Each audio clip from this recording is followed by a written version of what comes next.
Bon bah voilà la fameuse machine qui nous a coûté si cher. Cette machine, c'est une pompe à chaleur, un mode de chauffage écologique apparu il y a quelques années. Son principe est simple, récupérer des particules de chaleur naturelle à l'extérieur pour la ramener à l'intérieur de la maison.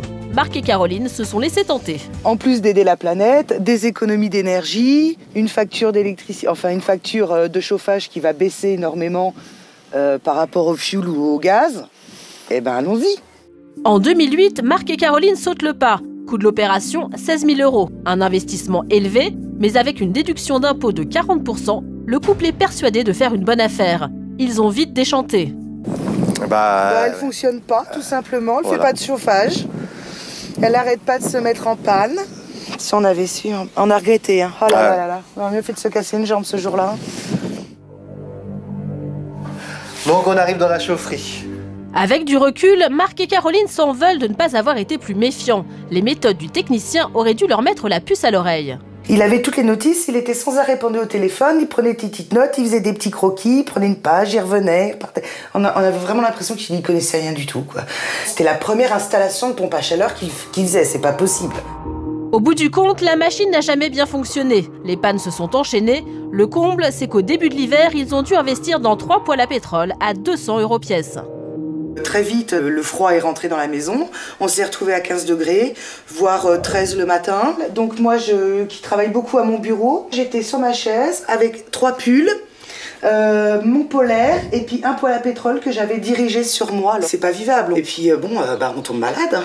Logique. Hein. Puis moral, ça s'appelle le moral. Face à la détresse de Caroline, notre journaliste a décidé de contacter l'entreprise qui a installé la fameuse pompe à chaleur. Au bout d'une semaine, un responsable a fini par nous répondre. Pour raconter un petit peu l'historique, c'était notre tout premier échantillon. On venait d'ouvrir la société. Je ne dis pas que je suis tout blanc, d'accord? Et que moi je ne les fabrique pas les pompes à chaleur. Je fais que les installer.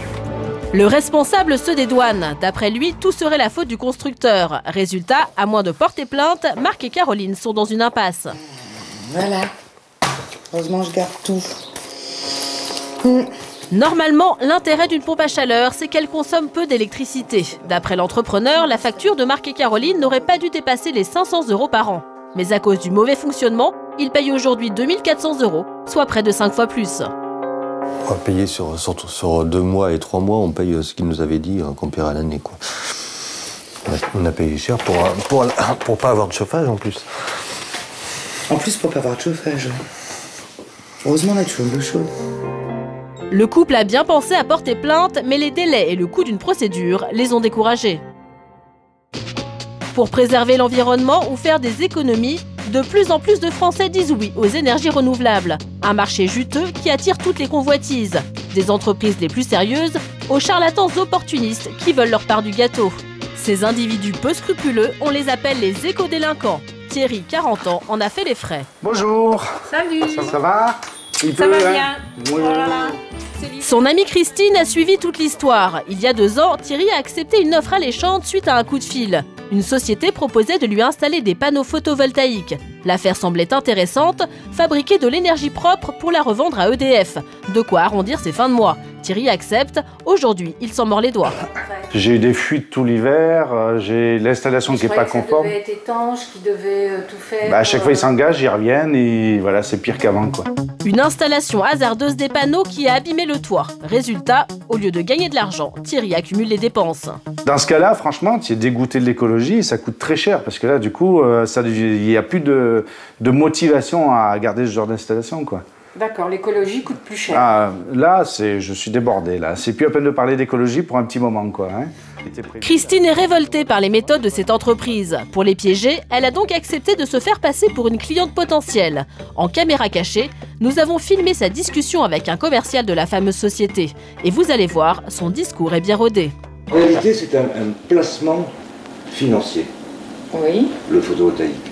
Aujourd'hui, c'est le meilleur placement financier que vous pouvez trouver sur le marché. Parce que c'est une rentabilité à 12%. Une rentabilité à 12%, un placement financier hors pair, des arguments qui convaincraient n'importe qui. Pour savoir si le commercial dit vrai, nous avons montré les images filmées en caméra cachée à Dominique Mouton, président d'une association de consommateurs. Il y a des arguments qui sont un petit peu litigieux quand même. Annoncer une rentabilité de 12%, c'est quand même un peu optimiste, parce que déjà le chiffre est annoncé sans calcul préalable, sans connaître la situation financière de la cliente.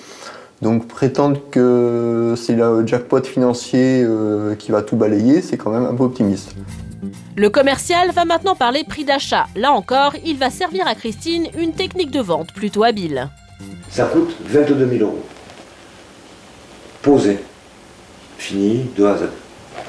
D'accord. Quelque chose de mieux, je vais vous faire une installation à 21 500. Donc là, on a un prix magique qui baisse miraculeusement aussitôt annoncé. Donc on se demande pourquoi ils n'annoncent pas directement le vrai prix. Et il faut savoir qu'une installation normale avec du matériel sérieux de qualité, ça vaut entre 19 000 et 20 000 €, où là on a déjà du très bon matériel posé par des professionnels de qualité. L'entreprise se prend donc une marge supplémentaire d'environ 2 000 € sur le dos du consommateur. Ajoutez à cela des taux d'intérêt sortis de nulle part, sans parler de l'installation défectueuse. C'est certain, les méthodes de cette société sont douteuses.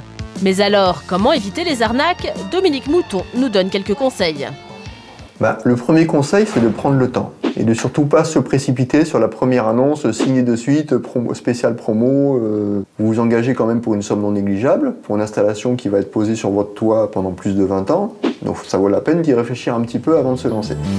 Autre précaution à prendre, vérifiez que l'entreprise dispose du label Quali-PV, appellation qui garantit les compétences des installateurs. Enfin, pour éviter les mauvaises surprises, des sites d'un nouveau genre permettent aux particuliers de noter les artisans.